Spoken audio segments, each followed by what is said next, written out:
আসসালামু আলাইকুম, আমি রাকিবুল হাসিব। সবাইকে স্বাগতম জানাই কানপুর টেস্টের প্রথম দিনের খেলার আলোচনায়। কানপুর টেস্টের প্রথম দিনের খেলার আলোচ্য বিষয় হচ্ছে সাকিব আল হাসান। সাকিব আল হাসান বিদেশে মাটিতে তিনি তার শেষ টেস্ট ম্যাচটি খেলতে নামছেন। হতে পারে সাকিব আল হাসানের ক্যারিয়ারের শেষ টেস্টও এটা হতে পারে, যদিও এটা সময় সাপেক্ষ। সময়ই বলে দিবে তিনি দেশের মাটিতে খেলতে পারবেন কি পারবেন না। কিন্তু বিদেশি মাটিতে এটা তার ক্যারিয়ারের শেষ টেস্ট। এই বিদায় বেলায় প্রকৃতিও অঝরে কেঁদেছে, প্রকৃতিও তার বিদায়কে দারুণভাবে স্মরণ করেছে। যে কারণে দিনের খেলা মাত্র ৩৫ ওভার মাঠে গড়িয়েছে। খেলা শুরু হতেও ১ ঘন্টা দেরিতে খেলা মাঠে বল গড়িয়েছে। যে কারণে বৃষ্টির বাগড়ায় প্রথম দিনের খেলা মাত্র ৩৫ ওভার, সেখানে বাংলাদেশ ১০৭ রান করেছে ৩ উইকেটের বিনিময়ে। প্রথম দিন বাংলাদেশ কেমন তারা ক্রিকেট খেলেছে, এর চেয়ে বড় কথা হচ্ছে প্রথম দিনের এই ছোট্ট খেলায়, এই ছোট্ট সময়ে মাত্র ৩৫ ওভার সময়ে কিন্তু বেশ কিছু ছোট ছোট ইনসিডেন্ট, বেশ ছোট ছোট কিছু রেকর্ড এই কানপুর টেস্টে ঘটে গেছে। এই রেকর্ডের শুরুটা যদি বলি, সেটা টসে টসে ভারত টসে জয়লাভ করে প্রথমে বোলিংয়ের সিদ্ধান্ত নেয়, যেটা ২০১৫ সালের পর থেকে ভারতের মাটিতে কোনো ক্যাপ্টেন টেস্ট খেলতে নেমে টসে জিতে বোলিংয়ের সিদ্ধান্ত নিয়েছেন। এবং কানপুরে কিন্তু খুব বেশি টেস্ট ম্যাচ অনুষ্ঠিত হয় না, কিন্তু তারপরেও একটা রেকর্ড হয়েছে। সেখানে ১৯৬৪ সালে শেষবার কোনো দল টসে জয়লাভ করে প্রথমে বোলিংয়ের সিদ্ধান্ত নিয়েছিল। এর কারণ একটাই, কানপুর টেস্ট, সেখানে বোলারদের প্রাধান্য ওই জায়গায় বেশি কাজ করে, স্পিনাররা বেশি সুবিধা পেয়ে থাকে, যে কারণে ফোর্থ ইনিংসে ব্যাটিং করার সেই সাহসিকতা কিন্তু কোনো দলই দেখায় না।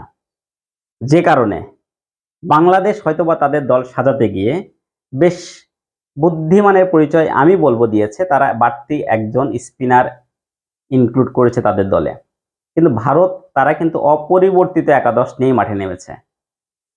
ভারত অপরিবর্তিত একাদশ নিয়ে মাঠে নামলেও প্রথম দিনের ৩৫ ওভার দেখে মনে হয়েছে সেখানে ফাস্ট বোলাররা খুব ভালো কাজ করবেন বলে আমার মনে হয় না। যদিও ভারতের প্রথম ২ উইকেটই তুলে নিয়েছে আকাশদ্বীপ। এই আকাশদ্বীপের পারফরমেন্সই হয়তোবা ভারতের প্রথম দিনে বেশ আলো কেড়েছে। তিনি শুরুতেই এসে প্রথম ওভারেই বাংলাদেশের ওপেনার জাকির হাসানকে আউট করেন।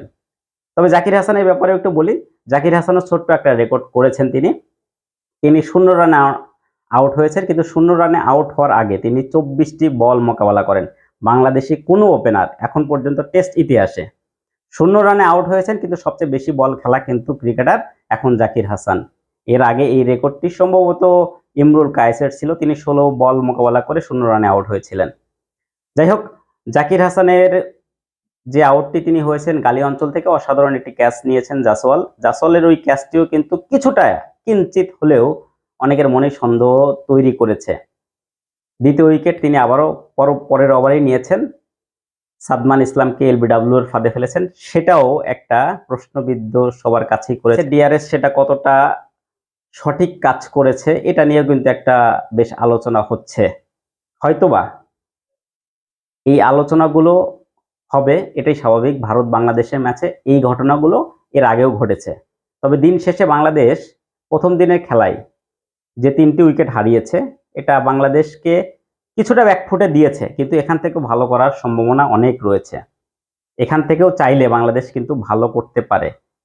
প্রথম দিনে বাংলাদেশ খুব খারাপ করেছে সেটাও বলবো না, আবার বাংলাদেশ খুব ভালো খেলা খেলেছে সেটাও বলবো না।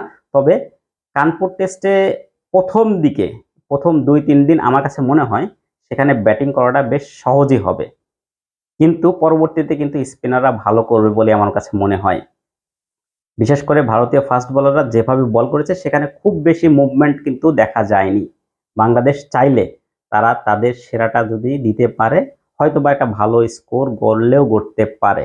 অবশ্যই বাংলাদেশ দ্বিতীয় দিনে ভালো একটা শুরু করবে, এটা আমাদের সকলের প্রত্যাশা। যাই হোক, উইকেটে রয়েছেন মমিনুল হক এবং মুশফিকুর রহিম, ২ অভিজ্ঞ ব্যাটসম্যান। মমিনুল হককে কিন্তু আজকে অনেকদিন পরে আবার নাম্বার 3-তে খেলতে দেখেছি।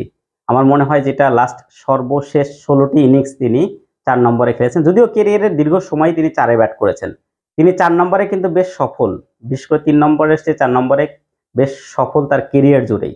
তারপরেও 4 নম্বর থেকে 3 নম্বরে তাকে হয়তো একটা স্ট্র্যাটেজিক এই জায়গাটা পরিকল্পনা ছিল, এখানে একটা কৌশল হয়তো বাংলাদেশ অবলম্বন করেছে, তিনি ভালো করেছেন। তিনি এসেই কিন্তু বেশ সাবলীল ব্যাট করেছেন এবং চমৎকার কিছু কাভার ড্রাইভ কিন্তু তার ব্যাট থেকে আমরা দেখেছি। এটা তিনি যদি অব্যাহত রাখতে পারেন অবশ্যই বাংলাদেশ সাকিব আল হাসানের এই বিদায় টেস্টকে অবশ্যই বাংলাদেশি ব্যাটসম্যানরা দায়িত্ব নিয়ে, বাংলাদেশি বোলাররা দায়িত্ব নিয়ে একটা ভালো টেস্ট ম্যাচ উপহার দিবেন। যাই হোক, দ্বিতীয় দিনের খেলা ভালো করবে বাংলাদেশ এই প্রত্যাশায় আজকের মতো বিদায়। সবাই ভালো থাকবেন। আল্লাহ হাফেজ।